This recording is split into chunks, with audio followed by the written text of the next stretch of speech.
Alors, Hashem le Zohar ce matin, Parashat Shlach Lecha, Vetana, Yesoda Veshorcha Bemalka Mitatrin Kachada, Vaï Kitra ou Pitra, Lechol Shar Kitrin, Dichtiv, Pitru Lishar et Tzedek, Uchtiv Ze Ashar l'Adonai, Tzadikim Avobo. Alors, le Zohar, il prend le verset, Pitru Lishar et Tzedek, ouvre-moi deux portes de justice, Vze Ashar l'Adonai, Tzadikim Avobo. Ça, c'est une porte à l'éternel que le Tzadikim passe par. C'est écrit ici, Valda Ketiv, dit le Zohar, Ur itemoto, uschartem de quoi mitzvot Adonai. Il parle ici de la mitzvah de tzitzit, Ur itemoto. Vous voyez le tzitzit, uschartem de kol mitzvot Adonai. Alors, Chachamim, ils disent, si tu prends le mot tzitzit, en valeur numérique, c'est 600. Tzadik, c'est 90. Yud, c'est 10. Alors, c'est deux fois. Tzadik, Yud. Alors, 90, c'est 10. 90, c'est 10, ça fait 200. Taf, c'est 400. Alors, 200 et 400, ça fait 600. Nous avons 5 nœuds dans le fil. Dans le fil, il y a 5 nœuds. En haut, 1, 2, 3, 4, 5. Et nous avons 8 fils. 5 et 8, ça fait 13. Et le tzitzit lui-même, c'est 600, on a dit. 613. Ur itemoto. Quand tu regardes le tzitzit et tu vois qu'il est en valeur numérique de 613, uschartem et kol mitzvot Adonai.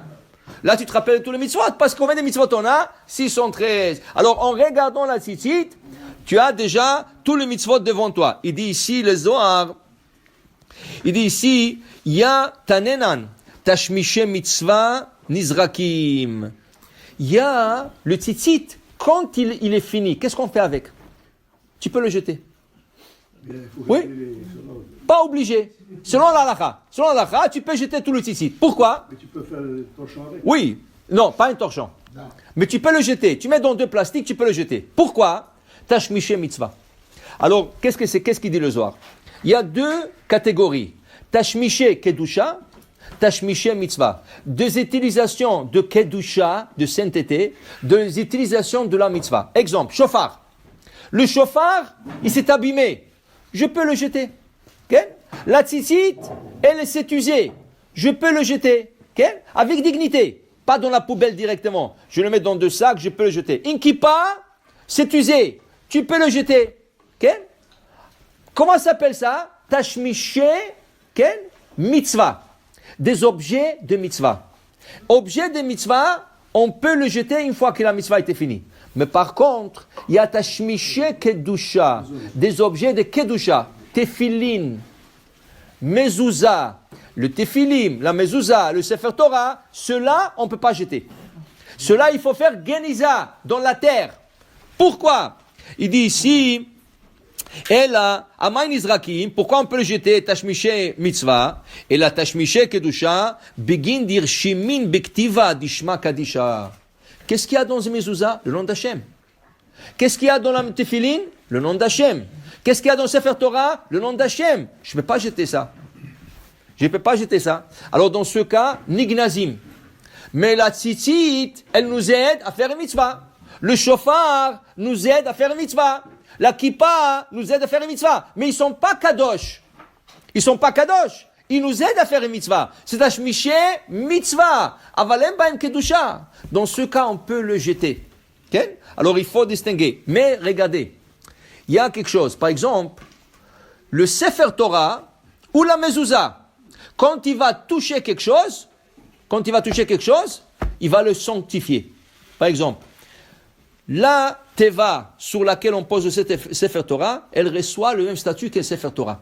Qui veut dire, si un jour la synagogue décide de changer la teva, ils ne peuvent pas la jeter. Il y a 2 choses à faire. Ou tu la donnes à une autre communauté, ou tu la mets en morceaux et tu l'enterres. Qu'est-ce que tu aurais fait avec un Sefer Torah qui serait plus valable? Tu l'aurais enterré, Gniza. Qu'est-ce que tu fais avec une teva? Tu l'enterres. Pourquoi tu l'enterres? Parce qu'elle touche le Sefer Torah. Une fois que tu as posé le Sefer Torah sur la teva, elle devient kadosh comme le Sefer Torah. C'est pour ça que l'halakha dit, on n'a pas le droit de s'appuyer sur la teva. Qu'est-ce que c'est s'appuyer? Je m'appuie le main sur la teva, que si quelqu'un aurait tiré la teva, tu serais tombé. Ça veut dire que c'est la Torah qui t'appuie, la teva qui t'appuie. Dans ce cas, tu n'as pas droit. Parce que c'est kadosh. Est-ce que tu peux t'appuyer sur un Sefer Torah? Tu ne peux pas. Tu ne peux pas t'appuyer sur la teva. Même chose, une mezouza. Le boîtier de la mezouza. on va dire il était en plastique. Un jour, quelqu'un il vient, il t'offre un boîtier en argent. Ou quelque chose de très beau d'Israël, un souvenir d'Israël. Okay? Tu veux changer le boîtier. Tu changes le boîtier, pas besoin de faire le bracha. Si c'est rien que changer le boîtier, tu enlèves, tu remets le nouveau, pas de bracha, pas besoin, la bracha initiale est toujours valable. Mais qu'est-ce que je fais avec le boîtier en plastique que j'ai enlevé? Ou le boîtier que j'ai enlevé, c'est pas important quel boîtier. Qu'est-ce que je fais avec? Geniza. Pourquoi? Parce qu'il a porté une mezouza. Alors la mezouza qui a touché le boîtier, elle le sanctifie. Même le plastique qu'on met autour de la mezouza pour le protéger, il est kadosh. Alors pour changer le plastique, j'ai besoin de le mettre à la geniza. Je n'ai pas le droit de jeter. Pourquoi? Parce qu'il l'a touché d'avar kadosh.